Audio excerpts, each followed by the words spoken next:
hombre sabio, un referente en la cultura de nuestro pueblo.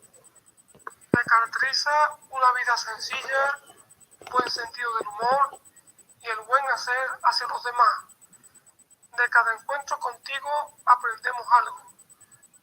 Buenas noches, Antonio Parrón Camacho. Muchas gracias por acceder a esta entrevista. Hola, Juan Carlos, buenas tardes. Manuel, buenas tardes. Muchísimas gracias por esas palabras tan amables que seguro que todas no me las merezco. Para mí es un auténtico lujo estar aquí con vosotros esta tarde aquí en vuestra casa y para mí es un momento entrañable poder formar parte de vuestra vida cultural, ¿no? Así que muchísimas gracias y aquí estamos. Muy bien. Quería comentarte, hablando del poeta. Bueno, Juan Carlos, eso es difícil de contestar, porque cuando algo lo llevamos en los genes, es muy difícil determinar el momento justo en el que algo aparece en nuestra vida, porque ya es que lo traemos. Pero si yo tuviera que coger un momento fundamental en mi vida, y en el arranque de la poesía, yo diría de la poesía pastoril, porque tú sabes, cuando yo tenía 11 años, dejé el colegio por una temporada y todavía no he vuelto, como yo digo en uno de mis libros. Me fui a las orillas del río Biar a vivir con los pastores. Y tú sabrás de siempre que bueno, con los pastores viene de una tradición, pues, de una cultura oral. Y en esa cultura oral ancestral pues había muchísima poesía. Y ese es el fundamento y el principio de mi poesía, la poesía campesina, la poesía pastoril.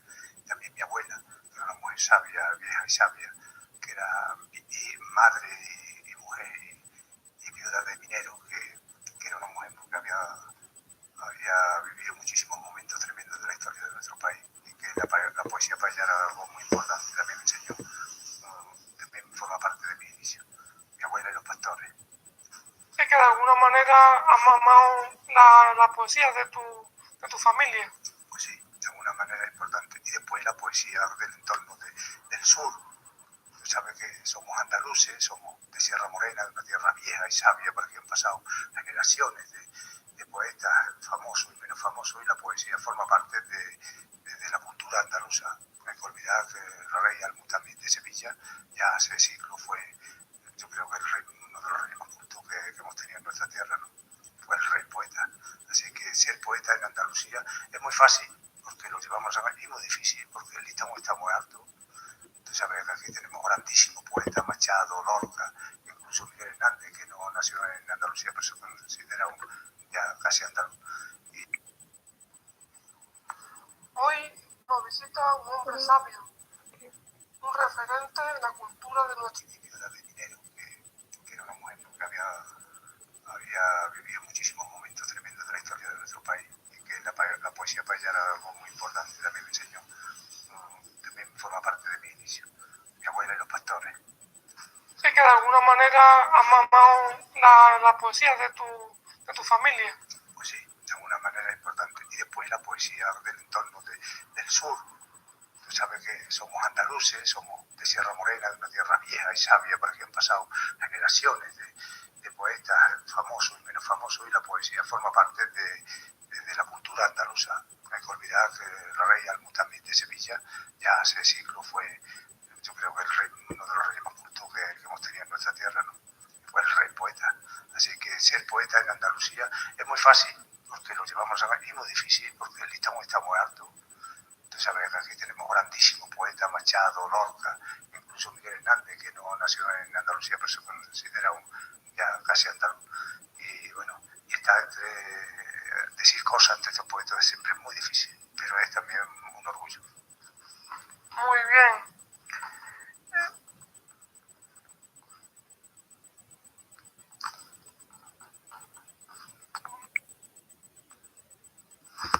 ¿Te acuerdas cuando nos viste un día en La Vega, que te dije que entrevisté, creo que fue a Miguel López Vigil, y tú me dijiste, ¿tú qué pasa? Que nomás que entrevistas a los de fuera, pues ya te estamos entrevistando hoy aquí también.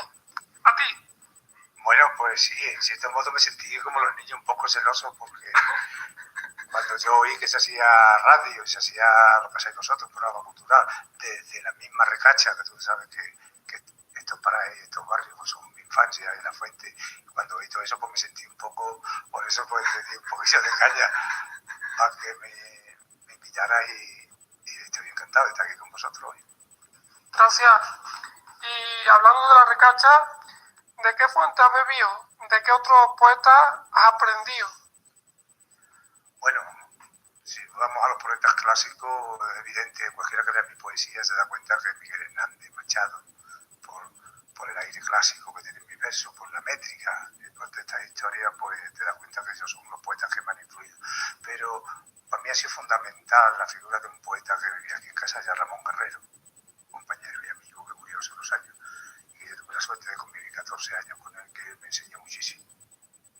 Nadie te enseña a ser poeta, pero sí te ayuda, ¿no? Sí te enseña el oficio, la inspiración, la fe, las ganas, la vocación. Eso es difícil que nadie te lo enseñe, pero el oficio, que todo un oficio como cualquiera, pues se aprende, sobre todo el de la rima, la poesía clásica, hay que aprender el oficio. Ramón Guerrero Martínez. Lo que es la inspiración para escribir, te llega lo mismo de día que de noche o te puede llegar en cualquier momento. ¿Cómo lo haces tú? ¿Cómo te viene a ti la inspiración? Hombre, la inspiración, cada artista habla de la inspiración de una manera. Hay quien dice que la inspiración no existe, que te pones a trabajar y entonces pues cuando llega, pero te tienes que poner a trabajar. Otros que no te puedes poner ni siquiera a escribir o a hacer arte. Yo soy de los que desde luego no puedo hacer nada si no estoy buscándole la musa, la inspiración, lo que sea. Hay muchísimos días, y esto quiero yo comentarlo a vosotros aquí, o aquí en la soledad de estos barrios, que yo a mí me salen solemnes tonterías muchos días, más que vi, y digo, menos mal que la gente no lee ni ve esto. Y después hay momentos que fluye la obra, y bueno, y puedes hacer una obra importante en un momento, ¿no? Pero tiene que darse el momento. Yo creo que a todos los artistas les debe pasar un poco eso, ¿no? A lo mejor esas cosas que tú no le das importancia, que para ti son pequeñas tonterías, pueden ser los mejores poemas para otra persona. Puede ser, pero todos esperamos algo de nuestra obra. Y es verdad lo que acaba de decir, una buena pregunta, porque los artistas, los propios autores, somos los enemigos más grandes de nuestra obra, porque empezamos a decidir, a desechar. Y yo me he dado cuenta de eso también, que poemas viejos que yo he desechado, después los tengo que recuperar porque había personas que lo han leído y me han recordado, bueno, que son buenos y que les gustan mucho, y yo no le había dado mucha importancia. Así que sí. Sí, porque algunas veces buscamos demasiado la perfección y algunos tratan las cosas tanto de la perfección, sino que llega un momento en algunos que están bien y no lo valoramos. Claro, yo busco la perfección, pero también con razón, porque cuando se escribe en verso libre, pues tienes un poco más de margen, de libertad, bueno, va influyendo en los versos, y de que eso, la libertad de hacer y de componer. Pero cuando estás dentro de la poesía que yo hago, dentro de la métrica, tú sabes, del ritmo, de la rima, pues esto, un soneto, por ejemplo, un soneto alejandrino o endecasílabo es una composición casi musical y fija. Entonces tienes que ser estricto contigo mismo, porque si no, pues es muy difícil que eso suene. Es como hacer una partitura musical. Tienes que llevar todos sus elementos y tiene que sonar perfecto, si no, pues el oficio falla. ¿Qué es para ti la música? La música para mí es muy importante, yo creo que casi para todas las personas es importante, para los poetas, ¿sabes? La música, tanto la música como cualquier disciplina artística es importante para nosotros, porque todo va unido.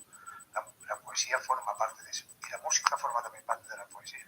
Date cuenta, yo he grabado discos con Juan Muñoz de aquí de Casalla, ¿sabes? Nosotros hemos ido a muchísimas peñas de Andalucía juntos, yo con mi poesía, él con su canción, con sus canciones, su flamenco, y ahora mismo estoy trabajando con un compañero de Sevilla que se llama Julio Brenda, que es percusionista, que por cierto ha venido conmigo a la representación del libro Madrid y me ha gustado muchísimo. Y la poesía, yo tengo una relación muy estrecha con la poesía, porque la poesía sola, incluso en la recitación, pues la poesía es para leerla sola, ¿no? En tu casa, en la habitación de tu casa, paseando, pero cuando subimos a un escenario, pues la palabra sola es como, ¿sabes? Es difícil de digerir un recital largo, ¿no? Pero cuando se acompaña con la música, pues la poesía se hace más amena, y lo que hacen es ayudarse las dos. Ninguna son subordinadas una a la otra, sino que se acompañan perfectamente en el escenario. Sí, que se complementan. Se complementan. ¿Qué música suena en los corazones de los hombres y mujeres de nuestro pueblo? Bueno, eso tendríamos que hablar de generaciones. En la música, ya sabes, yo he nacido, yo tengo mi padre tiene la generación antigua de los antiguos, de los copleros antiguos, del flamenco antiguo, que si Pepe Pinto, que si la Niña Los Peines, etc. Pero no hay que olvidar que yo ya mi generación somos de Michael Jackson, sí, de la Street, ¿sabes? De los Bee Gees, en fin, y hasta nuestros días. Así que en las generaciones nuestras, depende de la edad, aquí en casa ya se puede oír muchísima música. Por suerte, aquí se escucha flamenco. Tenemos, ya te digo, tenemos incluso el cabo de bueno como va, tiene un acento propio de aquí de la Sierra Morena. Y mucha gente conoce bien. Y por el grupo, hemos tenido grupos, ¿sabes? De sevillanas como Quejío, la casa de la abuela, en plan de, ¿sabes? Música para los jóvenes. Y la verdad que aquí siempre se ha hecho buena música. Aquí muy digna. Cada vez que los caballeros se subían al escenario, siempre se ha hecho tanto Quejío como hubo un grupo también que lo hacía muy bien, que era Válvula de Escape, que si no lo habéis conocido vosotros, que era cuando yo era joven y que lo hizo también muy bien. Así que aquí se puede escuchar cualquier música y bastante buena. Claro que sí. Ahora quería que me hablara un poco de los libros que has escrito a lo largo de tu vida, porque a mí ya me suena desde hace mucho tiempo, muchos años, que mi hermano todavía no ve unos libros aquí tuyos. ¿Cuántos libros has escrito? Pues creo que son, dudo porque creo que son 5, porque hay colaboraciones también con otros compañeros, que yo no los considero libros propios, pero que ahí están, ¿no? Pero yo arranqué con Un sentir de un hombre cualquiera, que fue sobre el año 85 o por ahí, 1985, claro. Y después vino Álbum de Sentimiento 2, El soplo de las horas y este último que es El libro de las piedras muertas. Pero entre eso había aquí tertulias literarias, creo que muchos publicaban. Hubo uno que se llamaba La colina, Tras la ventana, y otro Tiempo de palabras, que es de unos cuantos de poetas casalleros, donde yo también escribo. Pero yo no los considero libros propios porque son de otros compañeros. Y después, bueno, colaboraciones, tú sabes, con revistas, periódicos, exactamente. De los casales siempre lo. Y las letras flamencas, que yo tampoco las incluyo, de las cuales tengo grabadas algunas con algunos cantadores, y eso que yo tampoco las incluyo en los libros. Pero ya sabes lo que es la creación. ¿En qué es lo que te inspira para escribir estos poemas? Yo me inspiro sobre todo en la naturaleza y en el humanismo de los seres humanos. Y que de alguna forma también es como una forma. Es verdad que sí que lees un poema tuyo un poco de crecimiento personal también. Sí. Tú ya sabes cuál es mi origen. Aquí en el pueblo, ya cuando voy por ahí, pues lo digo, pero mi origen, pues, es un origen humilde. Soy autodidacta, he tenido que hacerme a mí mismo, con la ayuda, como te digo, al final, bueno, pues cuando ya era un hombre, pues tuve la ayuda de este poeta que me ayudó muchísimo. Pero ha sido un camino forjado en la soledad de la Sierra esta. Muy bien.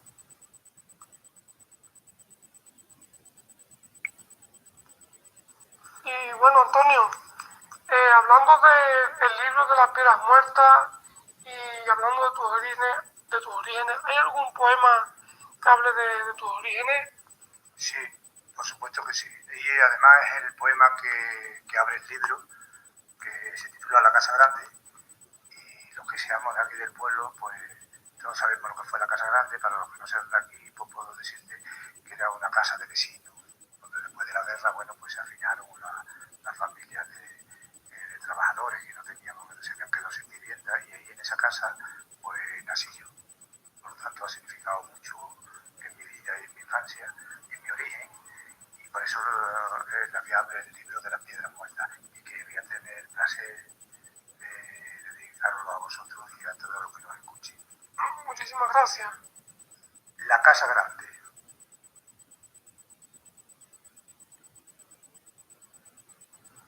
Nací en la Casa Grande, en la calle Los Nenes. De rústicas paredes, maderos abombados, columnas de granito, pasillos empedrados y figuras nacidas en trágicos belenes. Recuerdos de mi padre cosiendo sus trasmayos, hablando de la vida como un asunto feo, desnudo como un Cristo, delgado como un reo, tallado por las noches, la hambruna y los desmayos. Atentas a la pena, al llanto y la campana, mujeres profesando las órdenes del luto, temiendo que la vida las nombre con su fruto. La pobreza de hoy será la misma de mañana. De noche regresaban tambores de la guerra, fantasmas de zapato con tierra de las fosas, llamadas de unas manos hambrientas y alevosas, y gritos silenciosos brotando de la tierra. Sentada en la colina como una madre vieja, la casa grande llena de goteras y vecinos, nos deja en la memoria sus malvas, sus espinos, piedras y piedras muertas, en un solar nos deja.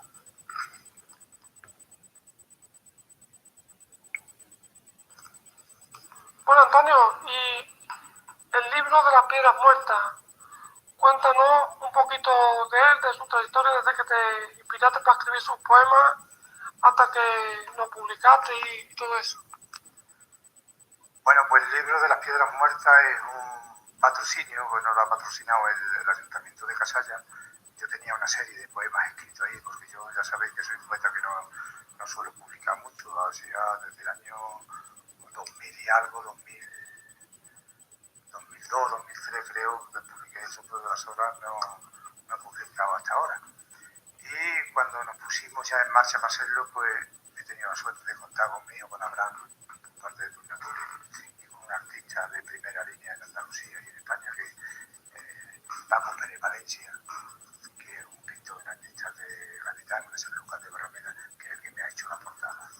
Entonces, cuando nos hablamos de lo que yo quería, tanto Paco Pérez Valencia, el Ayuntamiento y Abraham, todos los que han colaborado en el libro, pues yo les dejé claro la idea que tenía. Yo quería recuperar el espíritu de los viejos poemarios sencillos, con una letra sencilla y que se parecieran a los poemas que se han publicado en el pasado, poemas de Machado, de Hernández, que estaban en esta línea, ¿no? Una línea sencilla, también para que vaya acorde con lo que guarda en el interior, ¿no? Poemas que son, bueno, como ya veis, unos poemas sencillos. Entonces la portada, tuve la suerte que me la hizo Paco Pérez Valencia, y el epílogo, porque no tiene prólogo, el epílogo pues me lo ha hecho Abraham, me lo ha hecho mío. Bueno, para que yo que lo vean verán lo importante que es el prólogo de todo este libro. Y sobre la aceptación, bueno, pues lo hemos presentado ya en Casalla, en Cádiz, en San Lucas de Barrameda, lo hemos presentado en Alnarcoya, el pueblo de los mineros. A mí me hizo muchísima ilusión, porque mi antepasado fueron mineros y de presentarlo allí, ya sabéis que es un pueblo minero, se me Alnarcoya, porque me hizo mucha ilusión. Y se ha presentado también en Sevilla, en la Casa de la Provincia, y uno de los sitios también importantes por ser el sitio que es en Madrid, hace mucho tiempo, muchos días que hemos estado en Madrid, y bueno, he venido ilusionadísimo por la aceptación por la que nos ha aceptado Madrid, ¿no? Tanto a mí como al compañero a Julio Prenda, que me ha acompañado en la percusión. Hemos estado en la Casa de Castilla-La Mancha, que está en la Puerta del Sur, el mismo centro. Fueron muchísimos poetas de España, porque viven allí, porque allí está el centro de muchas cosas y es también el centro de la poesía. Y la alegría tan grande que me ha dado es la aceptación que he tenido entre el mundo de la poesía, entre los poetas, que me gusta mucho porque yo fui a Madrid con muchas dudas sobre con mi poesía, porque la poesía española se está innovando hoy día, la están innovando los compañeros, pero yo no innovo nada. Yo, ya sabéis, es una poesía que huele soy un poco anacrónico, huele a pasado, huele a naturaleza, a pastores, a todas esas cosas que hemos hablado, a pueblos solitarios, pero bueno, me lleva la sorpresa de que ha tenido muchísima aceptación y vivo tremendamente contento. Eso más o menos es, hasta ahora tenemos pendiente de publicarlo en más sitios. Y yo os digo, han publicado artículos sobre el libro y sobre mí en Madrid, que eso es importante, que los periodistas de Madrid no se lo tomen, incluso Albacete, en fin, y me han dicho que tienen ganas de que yo vuelva por allí, así que yo estoy ilusionadísimo porque yo no me esperaba nunca la aceptación que ha tenido este libro, porque un libro que yo no pretendía nada con él, como con ninguno, sino que vi publicado uno de los poemas que vas dejando ahí, se van quedando en la mesilla y un día pues lo publica y eso. Y lo que pasa es que a veces lo sencillo llena más que cuanto más complicado más le llega más a la gente y le llena más. Yo lo veo también que es cortito el libro, pero que está muy bien. Entonces lo que está bien, que llena también las pocos que hay, que como que no hay pocos, que está bien, pero que llena, que llena. Yo he entendido el éxito que he tenido en Madrid, que digo, cuando yo he reflexionado después en frío, he entendido que por qué se dan estos fenómenos, ¿sabes? Porque viendo dónde está la poesía española y la calidad que tienen los poetas, pero es que la poesía, no hay que olvidar que todo se está complicando mucho. La música, la poesía es difícil de entender. Hay una poesía que se está innovando constantemente y los poetas pasa como los políticos, perdemos la noción de la realidad, de la persona que está bueno, en su casa y con un libro, ¿sabe? Y que a lo mejor no ha tenido contacto nunca con la poesía o poco contacto y si le hablas en un lenguaje que exprese, ¿sabes? No sé cómo llamar este lenguaje, ya tú sabes, me podrás entender perfectamente cómo es el lenguaje, un lenguaje difícil, ¿sabes? Intimista, perfecto, precioso, pero que no llega porque no se entiende, lleno de metáforas difíciles. Entonces cuando llega, por eso entendí yo que la poesía mía, cuando ha llegado es que la gente la entiende perfectamente. Esa es la primera base de una poesía, se tiene que entender. Y después, porque la música puedes entenderla o no, entra directamente y te mueve las fibras sensibles de tu espíritu, pero la poesía tienes que entenderla para valorarla. Y después la poesía tiene que ser verdad. Yo sé algo que valoro en mi poesía, porque Ramón me enseñó eso. El maestro me dijo a mí, más de una vez, Antonio, la poesía da igual que sea genial, da igual que sea bonita, que sea fea, pero la poesía tiene que ser verdad. Porque detrás de la poesía, de esas palabras, hay un ser humano, y el que lo está leyendo es otro ser humano, y eso va a lo más sensible y a lo más sagrado de un ser humano, que es el corazón y el espíritu humano. Entonces, tiene que estar escrito desde la verdad. Y yo, modestamente, yo creo, eso sí puedo decir con toda honradez, de que yo cada vez que me pongo delante digo mi verdad. Como decía Machado, no tu verdad o mi verdad. No hay una sola verdad en el mundo, pero al menos yo explico la mía. Sí, claro, lo haces con el corazón, tú estás tranquilo y pones todo tu ser ahí en eso que escribes. Claro, porque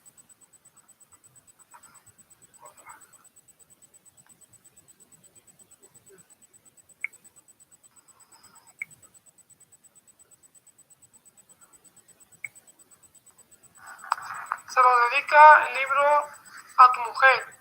Ella es un pilar fundamental para ti, ¿verdad?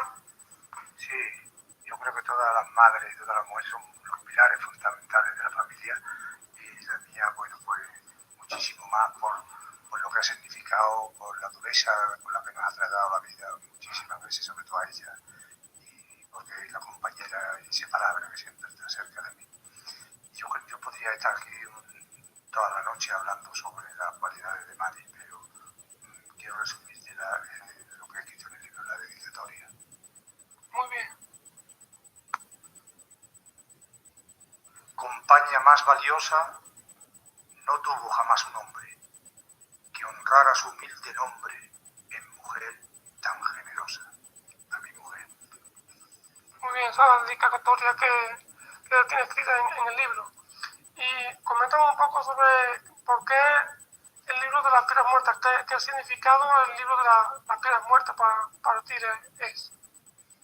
Buena pregunta. Me alegra que me lo pregunte porque muchísima gente me pregunta por eso, ¿no? Porque una metáfora un poco rarilla, ¿no? Sobre la piedra cuando han estado vivas, ¿no? Y esta metáfora se explica perfectamente porque yo entiendo que las piedras es como si estuvieran vivas cuando viven una parte de su tiempo con el hombre, ¿no? Por ejemplo, en el muro de una iglesia, en una pared de ganado, de un callejón o en una estatua, ¿no? Entonces, cuando el hombre abandona esas piedras o vuelven a la tierra es cuando yo considero ya como si estuvieran muertas, o al abandonarlas como si hubieran muerto y vuelven de una manera. Esa es la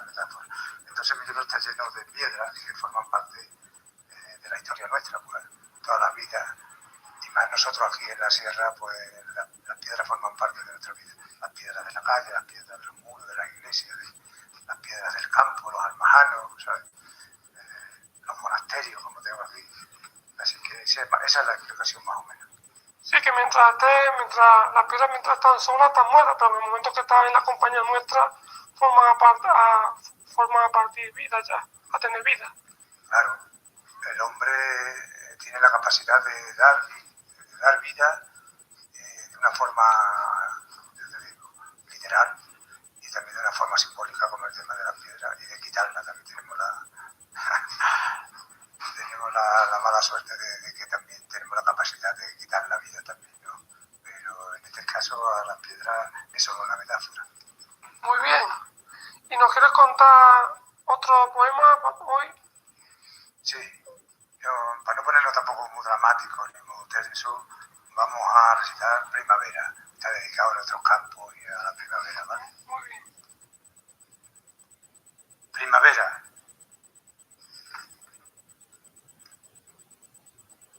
Cuando estoy cerca de la tierra solo y miro todo lo que nace y crece, repetido, singular y siempre nuevo, propagándose como un fuego verde o epidemias de tallos y esqueletos.